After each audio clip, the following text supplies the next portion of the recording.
Alors aujourd'hui, on va parler de la vie et ses changements. Chacun de nous passe par travers de beaucoup de changements.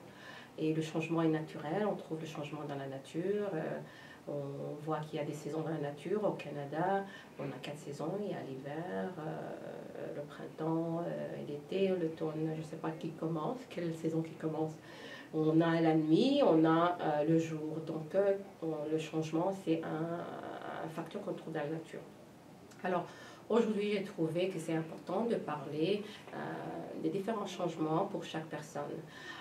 Je vais parler de mon expérience personnelle et je vais inviter quelques personnes qui vont partager les aspects importants de leur choix. Jacqueline Ndaïsegamié, je viens d'un pays qui est le Burundi, un petit pays d'Afrique du centre-est.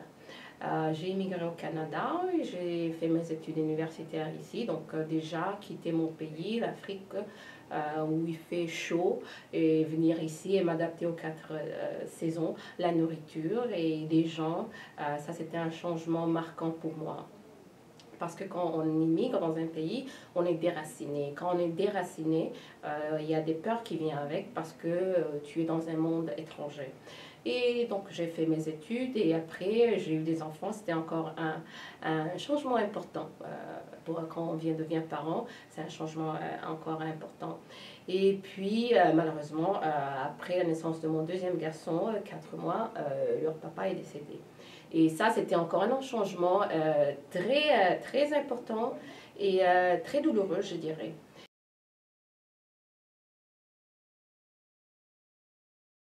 Je m'appelle Cédélia Ndiaye, je suis sénégalo-américaine. Je travaille dans le domaine du média.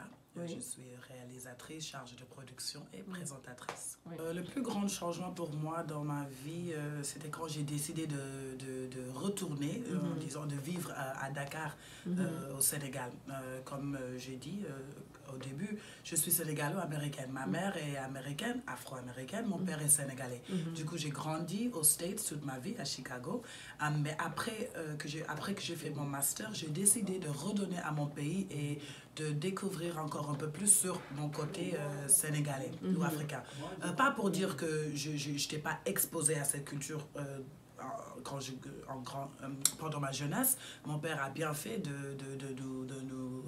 nous apprendre de notre culture, ou de ma culture sénégalaise. Après mon master, j'ai décidé de retourner à Dakar pour redonner à mon pays, en gros, et pour être un peu plus exposée et connaître encore un peu plus sur mon côté sénégalais. Donc je suis partie et j'ai vécu 3 ans à Dakar. J'ai beaucoup appris, c'était une très bonne expérience, mais il y avait quand même des challenges ou des difficultés. C'est-à-dire qu'en arrivant, je pensais que je connaissais bien la culture déjà, je connaissais les coutumes, je connaissais la langue. Donc pour moi, ça allait être une transition plus ou moins facile. Mais en arrivée, j'ai vu vite fait que j'ai quand même cette côté américaine qui sortait et qui a été un peu mal pris ou mal vu à Dakar. Le fait d'être métissée, c'est-à-dire que je connais les coutumes et j'ai des croyances dans la culture, dans la tradition, dans la religion, mais j'ai aussi une modernité, j'ai aussi cette mentalité occidentale. Et donc, du coup, les gens là-bas me voyaient peut-être trop excentrique, trop expressive, même peut-être, disons, trop agressive un peu, juste parce que j'étais vraiment ouverte. Et donc, du coup, ça a pris une... comment dire, a toll on me. Ça a pris sur moi, un poids sur moi, mentalement, physiquement, émotionnellement, parce que je me sentais vraiment mal compris. Et il y avait aussi des réalités culturelles que j'ai vues, que je n'étais pas prête, en fait. Il fallait que j'admette que je peux pas j'essaie de m'adapter encore plus. Je me suis trouvée dans une situation où même j'essaie d'être une femme musulmane ou une femme, d'être cette image de ce que ça veut dire d'être une femme sénégalaise ou africaine. Et du coup, ça c'est un parti de moi, mais ce n'est pas tout ce que je suis. Donc du coup, il fallait que j'accepte que j'ai ces deux côtés et m'aimer, même si peut-être les gens au Sénégal, ils ne voyaient pas ça, parce que c'était ma réalité. Donc les conseils, c'est de dire que ton réalité, c'est que ton réalité. C'est pas le même des autres. On peut pas toujours se comparer aux autres. Je pense que ça, c'est une des plus grandes choses qu'on peut faire pour décevoir les talents et tout le bonheur que Dieu nous apporte ou nous amène. C'est de ne pas nous accepter nous-mêmes. Donc du coup, je pense que cette expérience, je l'ai eue pour pouvoir faire le pont effectivement entre la culture occidentale et la culture traditionnelle ou africaine.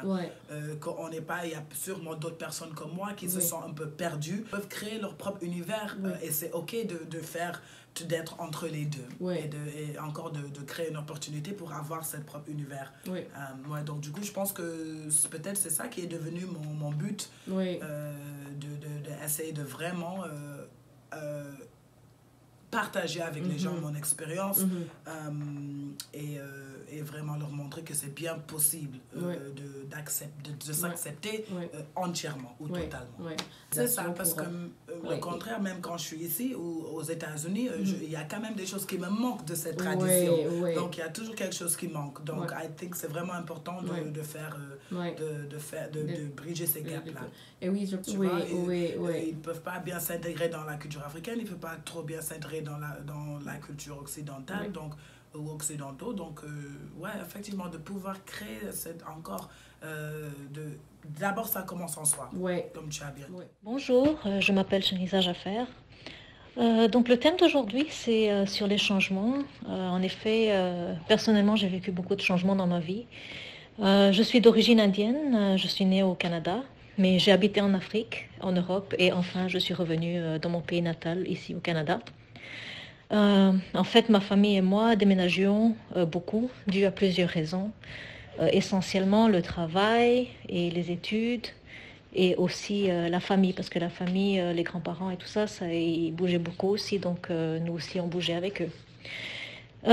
D'autres changements dans ma vie, c'était la naissance de mes enfants, les décès de mes grands-parents, le mariage, les changements de travail. Donc, tout le monde passe en général par plusieurs changements dans leur vie. Et tous ces changements, en fait, m'ont appris beaucoup. Mais ce qui a plus aidé à traverser tout cela, c'était plus de rester positive, faire confiance, surtout que tous ces changements arrivent pour le meilleur. Donc, que ce soit des changements par rapport à changer des pays, de ville, déménager, même une maison, changer un travail, même des changements dans la famille, comme j'avais mentionné, une naissance, un décès ou un mariage dans la famille.